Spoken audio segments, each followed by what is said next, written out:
दोस्तों बीते कुछ सालों से लगातार हम देखते आ रहे हैं कि किस प्रकार बाइबल की सच्चाई बार बार पूरी दुनिया के सामने प्रूव होती जा रही है और लगातार जो एविडेंस मिल रहे हैं उससे एक बात बिल्कुल क्लियर होती है कि Bible is the 100% word of God. पवित्र बाइबल जीवित परमेश्वर का एक बिल्कुल सच्चा वचन है। दोस्तों ये जो पपायरस आप अपनी स्क्रीन पर देख पा रहे हैं इसे जॉन रायलैंड्स पपायरस नंबर 457 के नाम से जाना जाता है। जॉन रायलैंड्स का नाम इसलिए दिया गया है क्योंकि ये फ़िलहाल ये जो पपायरस है आज इंग्लैंड की जॉन रायलैंड्स यूनिवर्सिटी की एक लाइब्रेरी में रखा गया है। अगर इस पपायरस के साइज़ की बात करें ओवरऑल तो हाथ की हथेली या फिर कहें तो एक क्रेडिट कार्ड के साइज़ के बराबर इसका साइज़ है और इस पर यूहन्ना रचित सुसमाचार के कुछ मुख्य भाग लिखे हुए हैं जो इस बात को दर्शाते हैं कि परमेश्वर का वचन जो ओरिजिनली लिखा गया था वो आज भी अपनी ओरिजिनल फॉर्म में कहीं ना कहीं रखा जरूर है। जब इस पपायरस की कॉपी की पहली साइड को देखा जाता है तो वहाँ पर यूनानी भाषा में कुछ बातें लिखी हुई हैं और यूनानी भाषा में क्या लिखा है, इसमें लिखा है यूहन्ना 18 अध्याय उसके 31 से 33 आयत तक, जिसे हम हिंदी में पढ़ते हैं। इस प्रकार लिखा है, पिलातुस ने उनसे कहा, तुम ही इसे ले जाकर अपनी व्यवस्था के अनुसार न्याय करो। यहूदियों ने उससे कहा, हमें अधिकार नहीं कि किसी का प्राण लें। यह इसलिए हुआ कि यीशु की वह बात पूरी हो जो उसने यह दर्शाते हुए कही थी कि उसका मरना कैसा होगा। तब पिलातुस फिर किले के भीतर गया और यीशु को बुलाकर उससे पूछा, क्या तू यहूदियों का राजा है?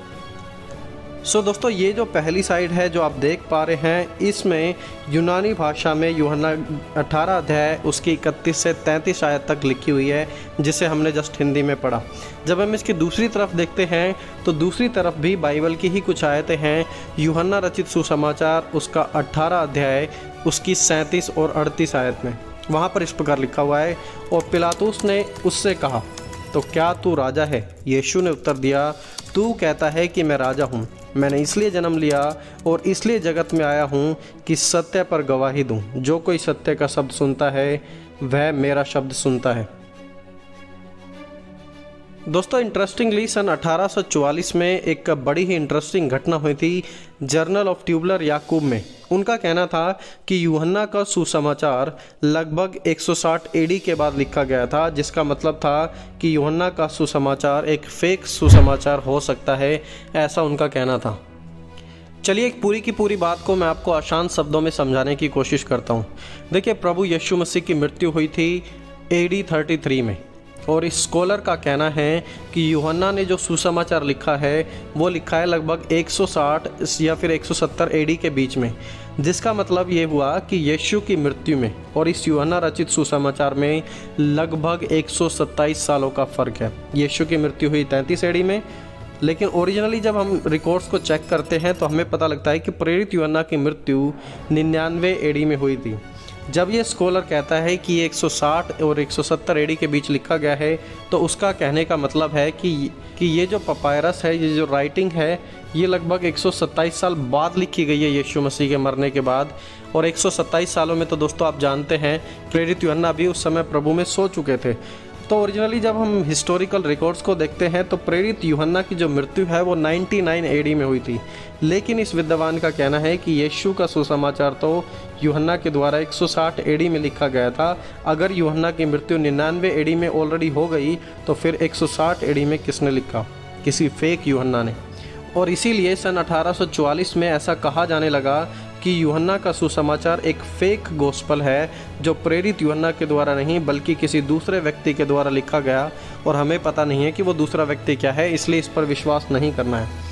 इस बात की वजह से बहुत से लोगों ने बाइबल को झूठा कहना उस समय शुरू भी कर दिया था।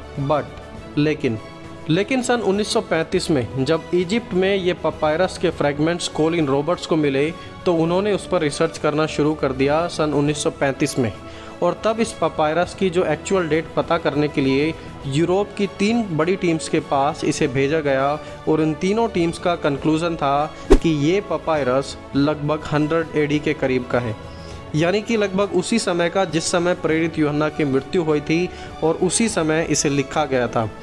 कोलिन रॉबर्ट्स की रिसर्च के बाद एक बात तो बिल्कुल क्लियर हो गई कि यूहन्ना रचित सुसमाचार प्रेरित यूहन्ना के द्वारा यूहन्ना के समय में और यूहन्ना की मृत्यु के समय से पहले ही लिखा गया था। यह बिल्कुल जेन्युइन है, ऑथेंटिक है और इस पपायरस की कॉपी आज भी पब्लिक डिस्प्ले के लिए जॉन राइलैंड्स यूनिवर्सिटी की एक लाइब्रेरी में रखी गई है और इसे पब्लिकली डिस्प्ले किया जाता है ताकि एक आम व्यक्ति भी आकर इसे देख सके।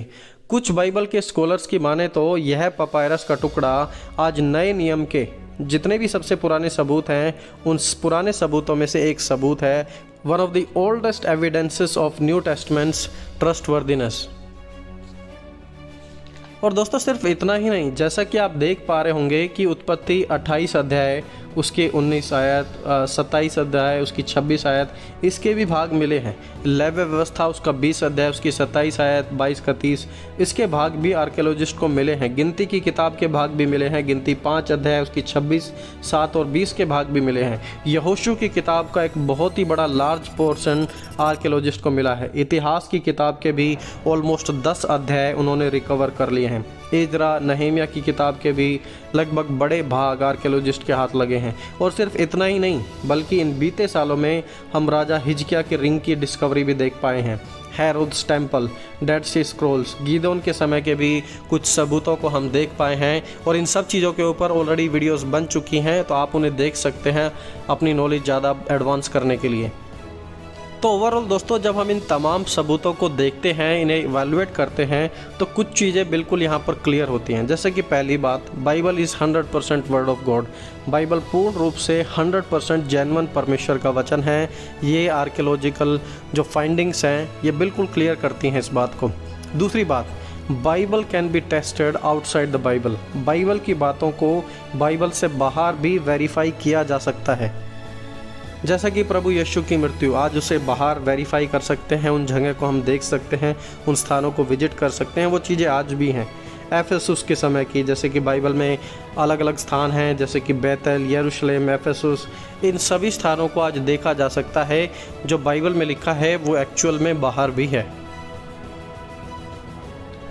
और दोस्तों तीसरी बात, no archaeological finding has ever gone against Bible. आज तक कोई भी आर्कियोलॉजिकल बाइबल की जो खोज है वो कभी बाइबल के विरोध में नहीं गई है, बल्कि हमेशा बाइबल को सपोर्ट ही किया है। सो दोस्तों आई होप कि इस वीडियो के द्वारा आज आपका विश्वास ज़रूर मजबूत होगा, यह जानकर कि हमारे परमेश्वर का वचन 100% एक्यूरेट है, 100% जेन्युइन है और आर्कियोलॉजी भी इस बात को सपोर्ट करती है और इस बात को 100% क्लैरिटी के साथ लोगों के सामने पेश करती है। दोस्तों मैं चाहता हूं कि आप इस वीडियो को दूसरे लोगों के साथ भी शेयर करें ताकि वो भी सच्चाई को जान सकें, उनका विश्वास भी मजबूत हो सके और वो जान सकें कि आखिरकार हमारे पास जो परमेश्वर का वचन है वो कितना बहुमूल्य है। दोस्तों मिलेंगे जल्दी एक और नई वीडियो के साथ, तब तक आप सभी को जय मसीह की दोस्तों।